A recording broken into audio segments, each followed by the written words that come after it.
Egunon, ongi etorri beste bideo batera. Joan den astekoaren bideoaren tema antzekoa da. Zuriak bere peia kuratu behar du, irabazteko. Beraz, G7 da lehenengo mugimendua. Bakarrik oztopatu genezakegu korazioa mugimendu batekin.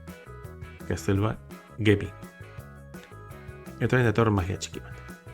Zaldia C3 jake. Gaztelu txuriak ez dio guzten laugarren jarara juten, beraz, beltzak bakarrik bi aukera ditu. Bat oso txarra.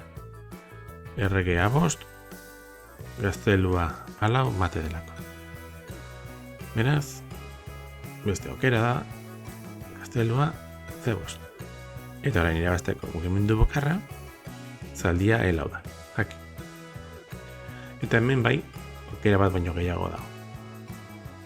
Lehendabezi, laugarren hilarara ezin da jun, adibidez errege B4, zaldiak E5 jake delako, eta horrengo mugimenduan peoiak koratu delako. Gertatzen da B5-era jotaten baldin magia, gaztelua H5 jake, erregeak mugitu egin behar du, zaldiak E5, berdin, hurrengo mugimenduan peoiak kobratuko du. Beraz, gelitzaigun mugimendua errege D5. Zein dagakoa orain?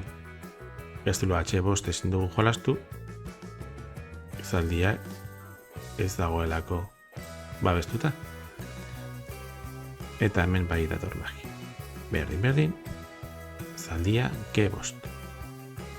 Noski peoiaren koordinazioa babesteko aukera badago, gaztelua H5, gaztelua G5 bakatu, eta orain gaztelua H5. Gaztelu hori hiltzatuz.